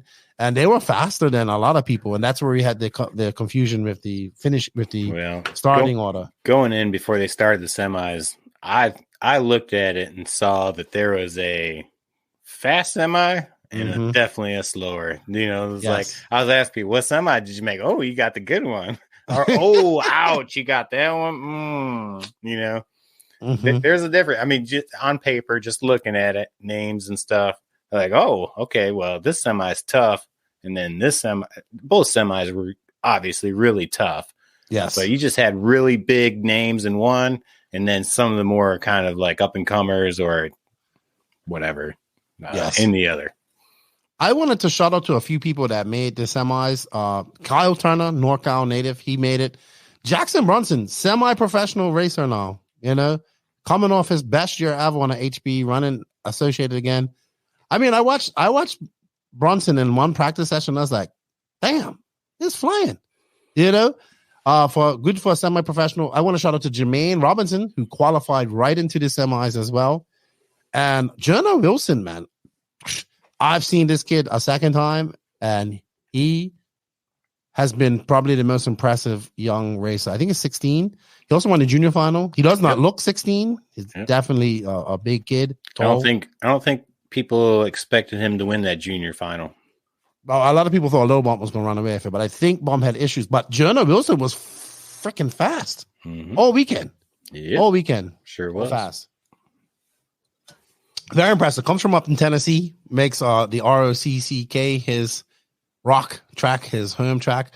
Little Bump. So let's talk about this. I know, like, this is what I don't want people to do, right? So he's 12. He had some radio issues. He's coming out of his shell a lot too. He's like in interviews, he's like, yeah, something's wrong with my radio. And when he said that, I was so cute, right? I don't think, he came second at Silver State. It was an excellent performance. He probably could have won that. I don't think we should be putting, like, people were like, I know some people are like, yeah, he's going to make the main. He's going to kick these guys' asses. And let that young man develop organically. Do not put any high expectations on him. He has at least 4 more years to be getting faster, right? I would give him, I think he's going to happen before that, but there shouldn't be no expectations on him whatsoever. Yes, he did not make the final this weekend. That's fine. That's absolutely fine. He's 12. He probably wanted to make the final. He's probably not happy about that, but I think I see too much when we see somebody that's exceptionally fast like this with so much talent.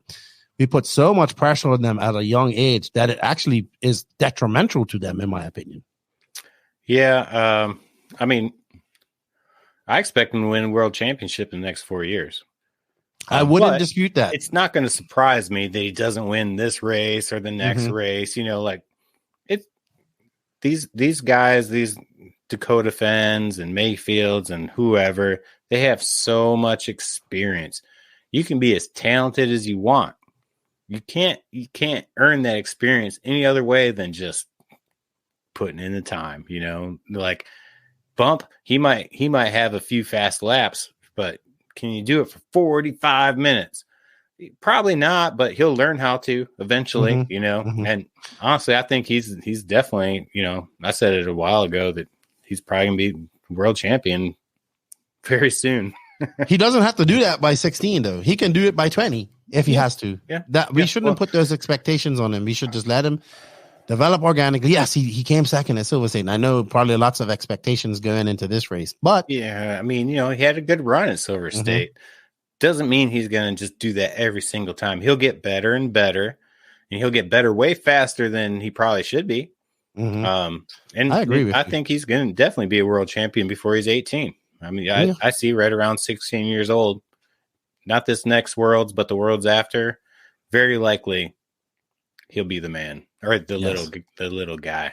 Actually, he's grown quite a bit. He's not such a little guy anymore. He's putting on some weight, and genetically, he's probably not going to grow tall. No, he's not gonna be tall, but I mean, he's been like 4'1" or whatever forever. He can't. He's so cute. Look over the driver's stand, but now he's starting to look like a young man.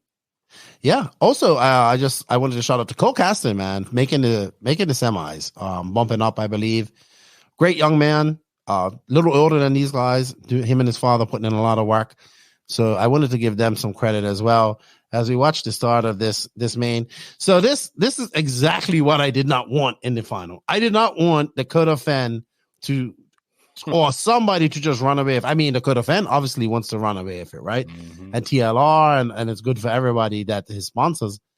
But it made for a very 60 minutes of just like, okay, this guy is just dominating. So here we see him take off. I think that's got to be Rivkin right there in one front of lap. Right, that he didn't lead. He led. He led this one. He crossed the line. And that was it. After that, it was the Dakota Fenn show. I talked to Rivkin after the race, and he just said, that if I had a better first quarter, I think I would have been able to have something for Fenn. And I actually agree, because at that point he just fell back so far. We went all the way to last place. Yeah, and this is when I'm just like, all right, Fenn is looking like he's going to dominate, right? And I think just after this, about 5 minutes later, he pulled off to this lead. And that left actually Tebow and Tessman battling. Tebow fell back as well. But Tessman and Mayfield battled for a long time. And I'm going to say this, right? I don't feel that Mayfield had the pace to catch Fenn at all. I think his car looked like it just looked like he was driving. He wasn't even. I think that he got second by just he got third just by drive. No, he got second because tie broke, right? He got third just by gutting it out.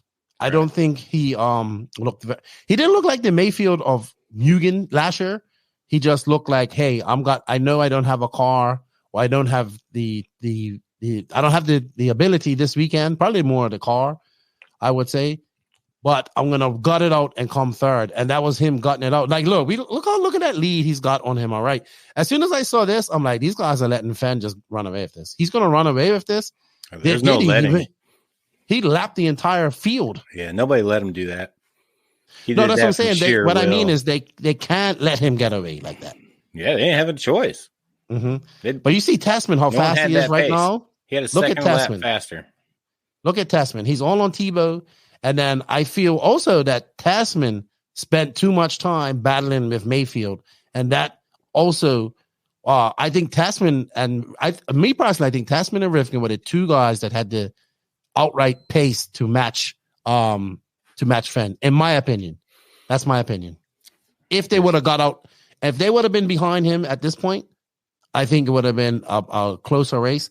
But man, that's woulda, coulda, shoulda, but they didn't. And Fenn just he just looked locked and loaded from her on out. Mm-hmm. Like, that's it. And it was lights out. And then it just became him. How many? It was like, how many people can he lap? And can he lap the entire field? Which he did. Yeah, sure did. And wow, what an impressive, dominant performance by Dakota Fenn. In the end, we saw Tessman break with about 5 minutes ago. We did have the internet go down as well.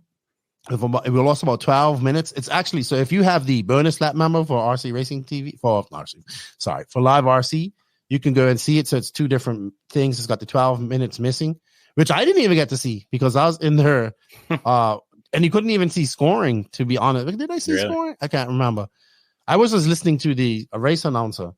But man, look at this guy. He's already pulled out to a lead. He's like, all right, yeah, I broke in Truggy. Here you go. Hold my beer. See ya. I am out of her. And there's Mayfield. He looked like he had something in the beginning, but he just could never, ever get right up to and challenge Fenn. And then there's Ty. Him and Tebow had a good battle. I know people were like, he left you all on Tebow's nuts. But Tebow was running faster laps than Mayfield. He was just making mistakes, right? Where Mayfield didn't make as many mistakes, but he just wasn't able to push it as hard as we've seen him do before. Yeah, this track, if you made a mistake, it cost you big time. Yep.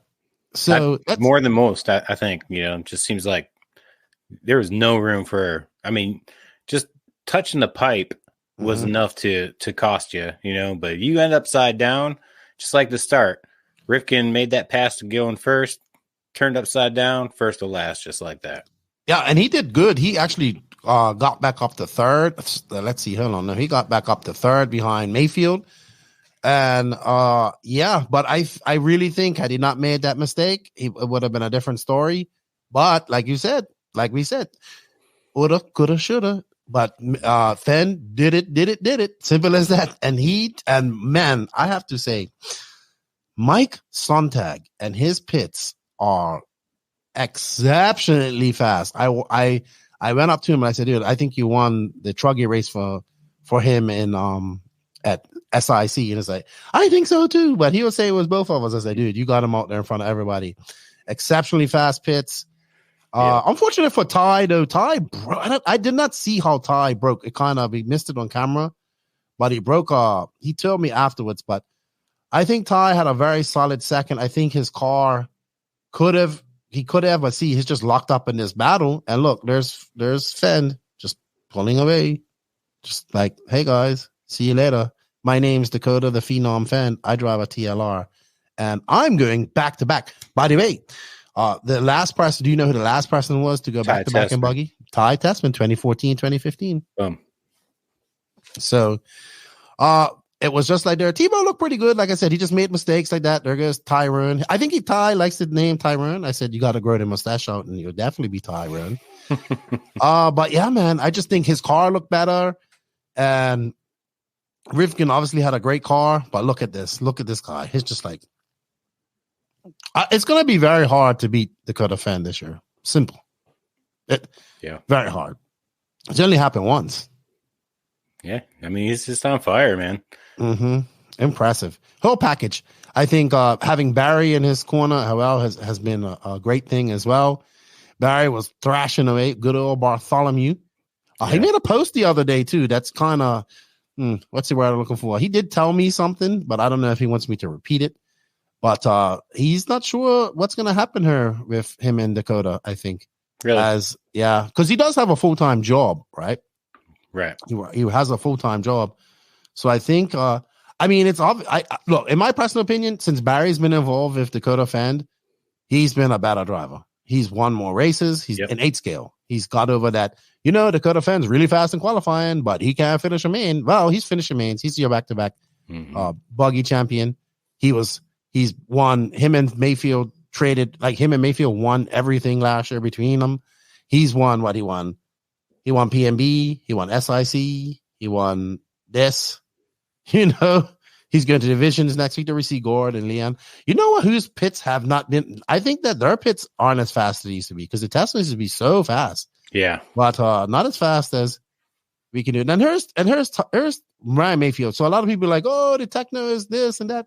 I think like anybody else, I think this is we're seeing when they say these guys can drive anything. Well, I think that the chassis is more detrimental. Having a perfect car and perfect chassis is more detrimental than anything for these top guys because Mayfield's taking a little time to get comfortable. He's older than what he was when he switched over to Mugen as well. Yeah. And I'm not saying he's not going to get it, but he even said, yeah, we're still working on the car. We got some things we got to get set right with the car. And we're just putting our heads on to work. Not happy. Obviously, he's not happy with that second, though. He was on Mugen forever. Yeah.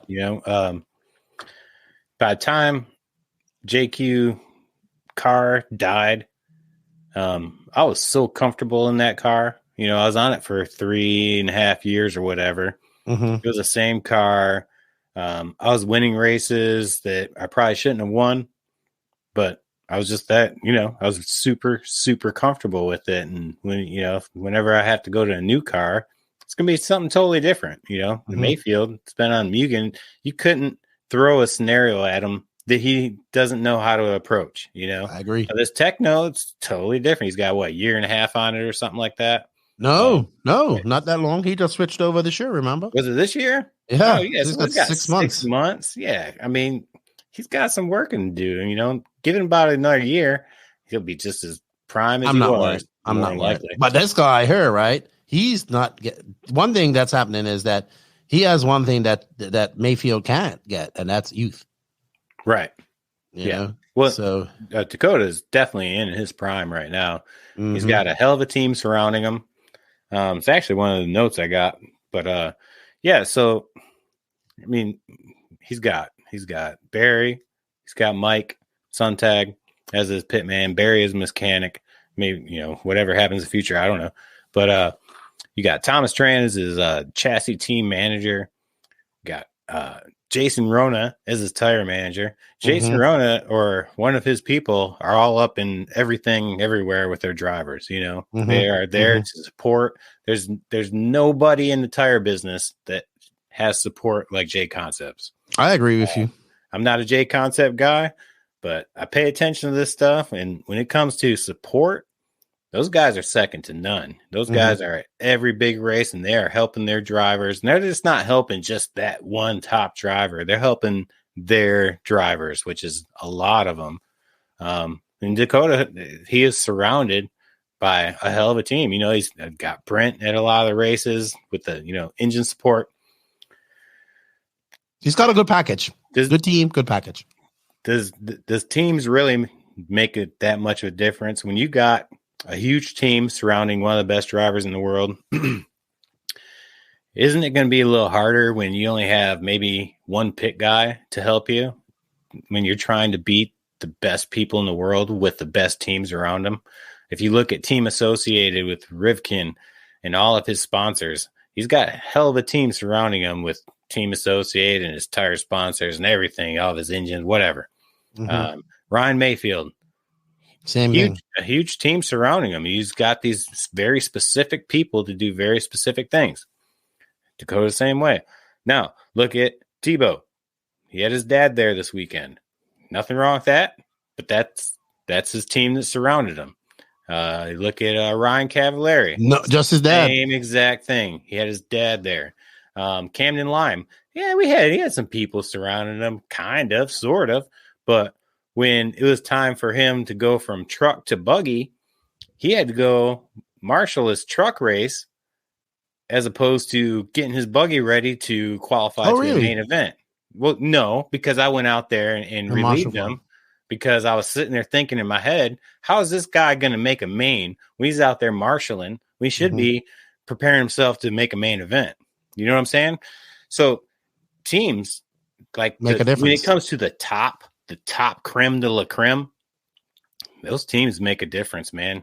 Ryan Lutz, he usually has, some one guy with him or whatever, but you tend to see Ryan Lutz. He's just kind of usually under a tent somewhere doing his thing. He's probably got a pit man, but he's doing everything where, Dakota can focus on maybe specific things in between races, but not have to do everything to make it happen or worry about his tire choices. A lot of decisions are probably being made for him, not because because he can't make it himself. It's just because that's what's the team.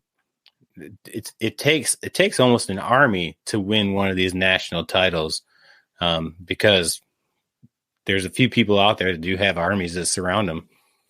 And as he proceeds to lap the field with 47 seconds, he's already lapping the field. It's only 47 minutes down, or left.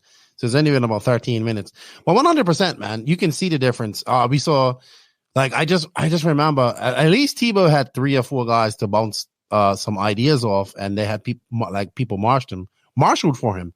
But I just kept looking over, and this is no fault of WRC. I know they're a very small team. He's just over there. He has nobody. He has his dad, and then he has that's it. Like, he has nobody to bounce ideas off. I know that my buddy Born RC came up and helped him and terra marshal for him a couple, like on Saturday and Sunday. But that really, from a guy that's used to having that, right? His whole career, he's had such a big team around him. So it makes a difference, man. And these guys just have to kind of show up and race sometimes and just tell them what they want and whatnot. And it goes to show, when you ain't got that, it's going to be very much harder for you to do that. Very hard. All right. So anyway, the Dakota Fen goes back-to-back. Excellent race for him. Obviously, he wanted to go do the sweep, but that wasn't in the mix for him. Let's see who else who had a good one. Ryan Mayfield second. I think he's happy with that. Maybe not. Okay, maybe he's not happy with that, but I think that was the best he could do at this race. Rivkin fighting all the way back home, coming from third. Jared Tebow, I would say fourth is a really good thing for Tebow. He said, this is what he said. He goes, I have 17 national titles. I don't need no more. So I like that answer. Mason Fuller, not having the best weekend, but salvaging a fifth. Jared Wiggins in sixth. Brandon Rose, seventh. I'm sure he would probably want to be up in that top 5 or closer. But, hey, I think that's a good result for him. Cole Ogden. So I had high hopes for Cole going into this. He looked very fast in the beginning of the weekend. But I think I heard someone say that like 15 minutes in is like, I think my tires, and then I think the firms are going to come through. So I think he struggled with those things. Yeah. The compounds, having the right compounds. Seth Van Dalen, 9th, probably wants a little better than that. Spencer Heckert, I think, is happy with a 10th. I think he did pretty well. I think that's good for Heckert. Joe Bornhorst, probably not. Joe had a very, very, very, very quiet. He's had a very quiet last couple of races. Yeah, makes you wonder what's going on with Joe. I mean, he came out swinging last year when he had his, fresh off his new S Works deal. He's always in the mix, He's always pretty much makes majority of the mains. But he's not having like he had a year last year. Last year he had a very good year. Is it a confidence thing? The confidence is so much in this sport. Oh, I agree. It just takes that one thing to know, hey, yeah, I am just as fast, if not faster than these guys. But if you keep just getting 7, 8, 9 or whatever, I just keeps chipping at your soul, and all of a sudden your soul's got a big old hole in it, and you don't know how to replace it. I agree with you. I don't know. It just makes you wonder, right? Because it's not like he's not fast or talented. He's got everything it takes. It's just these guys are just super fast. Yeah, and it's like very hard.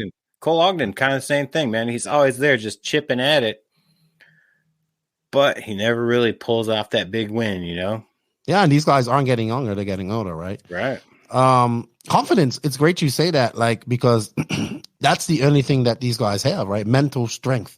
You can't, yes, I think we can do physical things to train our hand-eye coordination and help us focus, but it's not like any other sport where you can go, I'm going to go lift weights and get faster and get stronger. No, it's all mental in this, and go in and they're not confident. I mean, I saw it with Tebow, he wasn't even going to call. I keep coming back to Tebow because it's kind of what I was closest to. You can see he wasn't going to come to this race. He was bummed after he had a shitty fucking Silver State by his standards. He wasn't even going to come to this race. But I think that confident, he was kind of good.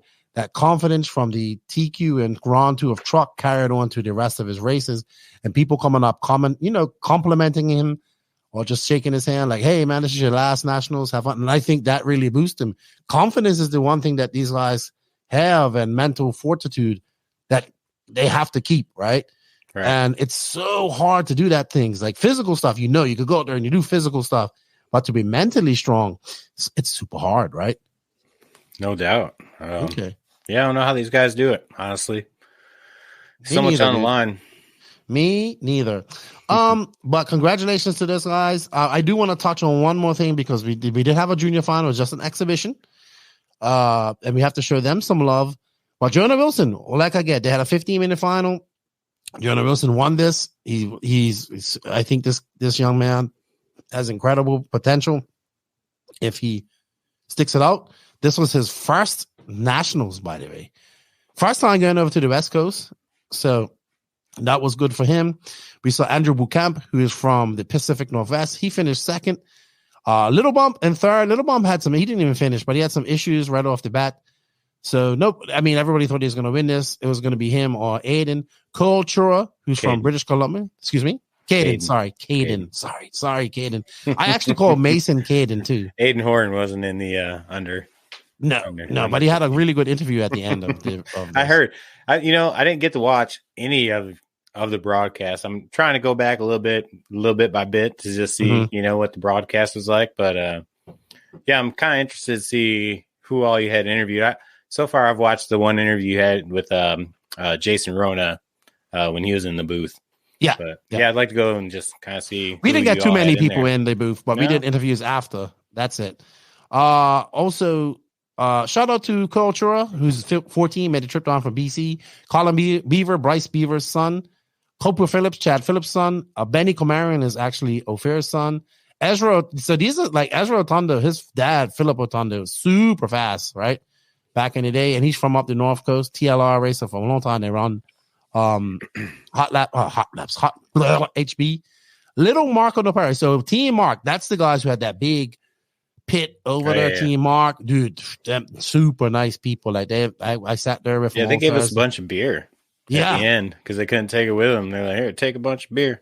Hey, the guy has swamp. They're from the NorCal. They had swamp coolers there, keeping people cool.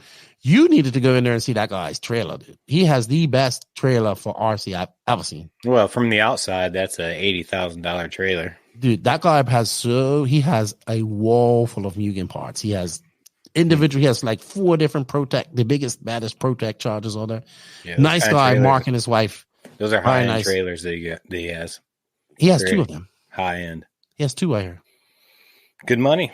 Yeah, he has auto body shops. So very nice guy. Caden Fuller, who had issues, finished at in 10th. Drake McElroy, Wyatt Wilson, Jackson Wilson, and Will Whitworth. I say this because we have to really push the youth, right? And we have to show them some love. I really wish this wasn't an exhibition race. I wish this was more of a it is a title, but maybe give it a little bit more prestige. Maybe not as prestigious as the actual Raw Nationals, but hey, I'm a junior time, make it prestigious. Maybe even a longer 15-minute, give it a 30-minute final, let them run.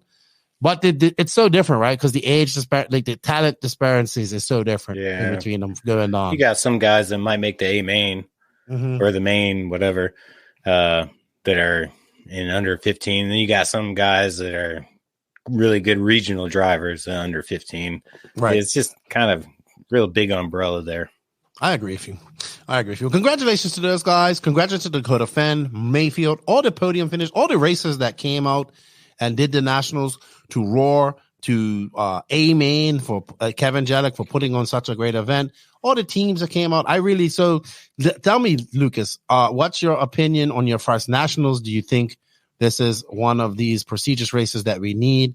Do you think being a national champion is a big thing now? I mean, always thought it is, but. Well, yes. So when you win a national championship, you can claim a national champion. You win a big race. You just won that race, and no one remembers. Most people do remember who won the national championship. If not, they can look it up pretty easily. But go look up who won DNC in 2014. I can't remember. Not saying that race isn't prestigious, right? No, it is. It's very prestigious. I'm just saying, like, the nationals has a different Worlds and the nationals is it's different from every other race. It's brutal. I didn't race. I didn't do a whole lot of anything except just shoot video.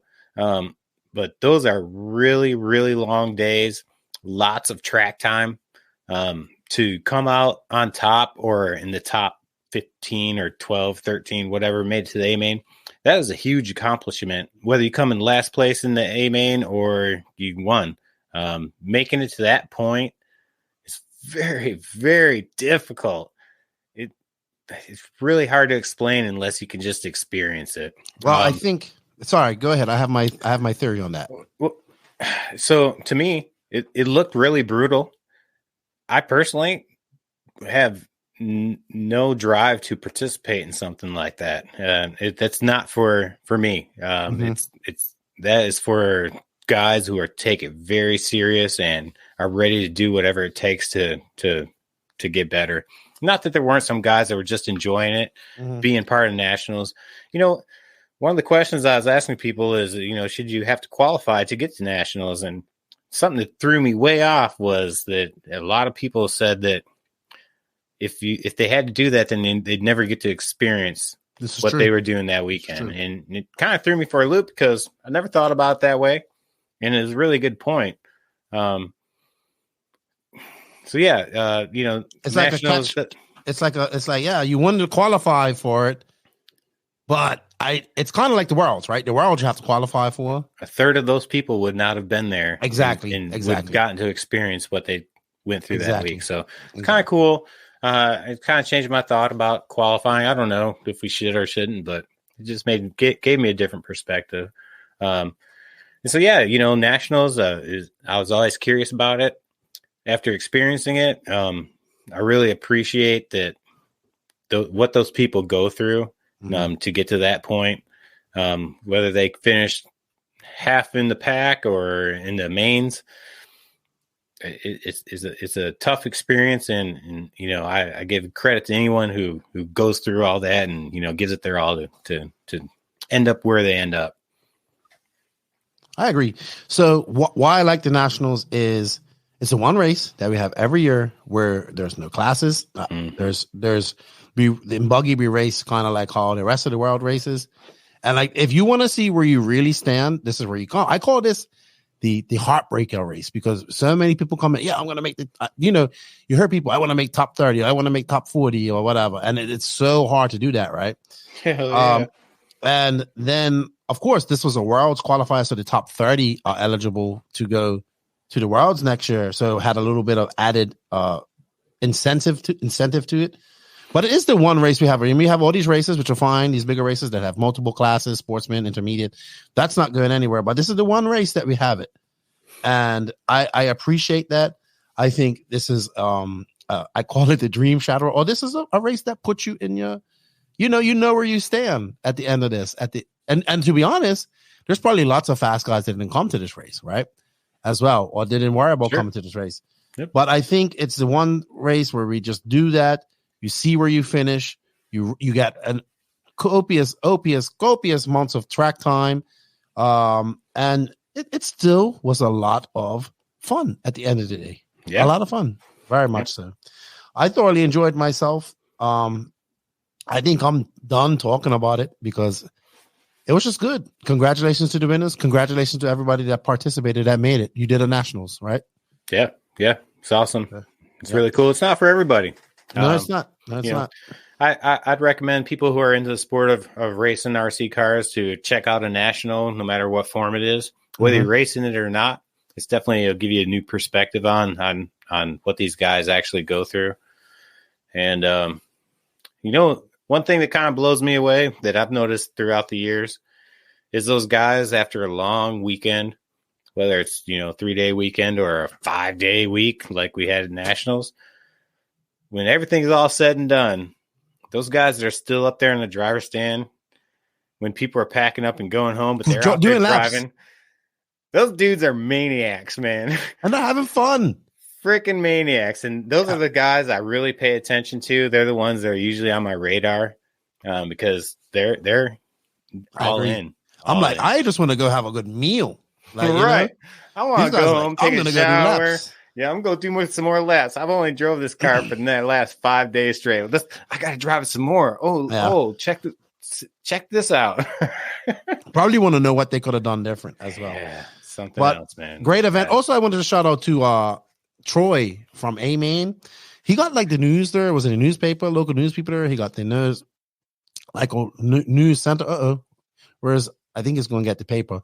But congratulations to them. The social media side of things and the promotional side of things was exceptional. And kudos to Troy and all the A-Main guys that came. I saw I don't know the other guy's name who does all the videos for A-Main. He was there. And yeah, I think they have something really good going on there. I don't know where Lucas is going. Maybe he had to go to the bathroom. That's probably where he had to go. He probably had to go to the bathroom. So I'm just going to kill time. I was going to say some thank you. Again, I want to say thank you to JV for getting me there. Thank you to Mark Nopari and his wife for making me feel welcome that day. Thank you to my buddy Axel Owen. Shout out to my boy Shane Simmons. Got to see my fellow Bermudian there. Here's Pitt and Drake. The Turners, the Keats. Everybody just came up and said hello to me. I thank you guys for all of that. Did you have to pee? Hell yeah, I was about to explode. Man. Oh yeah, I know that. Jesus, I was moving around. I'm not editing that part out. I thought you went to get something secret, and I was like, "Oh, he had to pee." No, I ate one of those before the show. So go ahead. You're finishing. I did get to experience California in its full extent. So I went to one of those favorite little shops they had there. It was awesome. Pretty cool. I dig it. First time. Lifelong dream. Legal. So Legal. you do as in Rome, Went do as there. the Romans I went do. to a retail shop and just got to buy some product that was really satisfying. Can't say I haven't done that myself. It was good to see you. Good to see Brent. Good to see everybody once again. And man, this is my third nationals. I got to call it. It was truly an honor. And thank you to everybody that made that possible. That's all I can say. That's all I can say. And so just so that we have the e-buggy race coming up this weekend. We have the Visions race coming up the following weekend. We have the E-Nats coming out. I would love to see the E-Nats get enough entries as well. That's coming up mid-July. I'll be at Wicked Weekend at the end of July. I think you'll be there as well. Yep. Maybe. Okay. Yeah, I'll be there. And then, of course, we have Brent's race coming up mid-August, the RC Pro-Am. I'm not sure if I'm going to be there. It's a possibility. Yeah, I'm going to be actually from July to the end of the year. It looks like I'm going to be at a race every month and maybe two or three races back to back. So blessings for me, and I'm super pumped about that. And of course, none of that would be possible without people like you and everybody that support me here at the podcast and help this regular Joe guy live his RC dream. So I appreciate it. And once again, thank you to Live RC for the opportunity. It was great. And thank you for Scotty. Even Scotty sent me some in the chat some words of encouragement as he is over there in the Netherlands. Lucas, I think that's it. I think that was a great recap. Thank you for coming on. I look forward to your documentary. I know it's going to take a while. Don't rush it. My goal Take is your time. I want to have it out before Wicked Weekend. That's my goal. That is not a very long time. That's about 2 months. It's about a month and a half. Yeah. That's a good goal. I think I Speaking can do of documentaries, Corey Drakenberg actually reached out to me because he was watching. No the stream. way. Yeah. So Wait, I'm going to have him on. You sure it was the real one? Yeah, it was 5150. Okay. So he's going to come on. I think I'm going to have him on as a guest, and we're going to talk about that. Like he made these documentaries for many, many years, right? He's the he's my inspiration. Mm-hmm. Anyone's been racing RC off-roads probably watch those things. I've watched them like 15 times. It's funny. Brent was like, yeah, we're going to get Corey Dratchenberg on, or I'm going to try to get him on the podcast. I'm like, oh yeah, that'd be awesome. He's like, yeah, he's like a customer or whatever. I'm like, yeah, no, that's the wrong one. Because there's two. There's one from Canada. One from Texas. The one from Canada is the real one, right? Yeah, right. And I was no, that's not the one. I wish it was. No, yeah, totally. Like, I'm sure he would be open on. If he reached out to you, you need to get him on. Make him your next guest. I think he is. Happen. I think he has a lot to tell because he's seen a lot. Love to hear it. Yeah, he's got all kinds of inside stuff that he never posted on videos. Oh, I know. Yeah, I think that's going to be our next guest. Oh yeah, I'm all about it. I look forward to your next video. Thank you for all the support. Thank you for coming on. It was a great chat with you. I was like, I got to do this with Lucas because he's there and he was able to see. And I enjoy our recaps. I think we do a good job of. I think people enjoy it as well. And don't forget, Wheel and Trigger is going to be live on Monday with Chase and Brent. They're gonna do a recap of the Nats as well. Of course, that's going to be probably awesome because you got video of his voiceover. That you can play right now? No, I don't. You haven't seen it? No. You don't even know about it? Oh, Chase's voiceover? Yeah. Oh, that was funny. Truggy orgies and all that stuff. That was hilarious. Come on, you should be playing that shit right now. Oh, man, I forgot all about it. But that was so funny. Bro. That was so funny. Chase is funny as fuck, man. That dude makes me laugh. Yeah. And thank you to everybody that I met and came up, and I had a blast. The RC track is my happy place, and I don't think I ever get tired of being there. The only thing I get tired of being, I know I have to be in the booth, right? But it's not, you don't get out and about and around people as much. That's why I took I think it was the Thursday to just chill and be out and be around and absorb all the atmosphere and all that stuff, because I knew I was gonna be stuck in the dungeon. But that's what it takes, right? I want to be there. I get tired of the track. Yeah, and it was also a nice place to get away from everything too. I'm ready. It was nice. Yeah. All right, Lucas. Well, thank you for your time. Thank you, everybody, for all the continued support. We greatly appreciate it. Shout out to the NNRC squad around the world. We can't do this without you guys. Thank you. Continue to hit that like button. Also on Lucas's channel, Beach RC. as well. Hit that button and look forward to his documentary.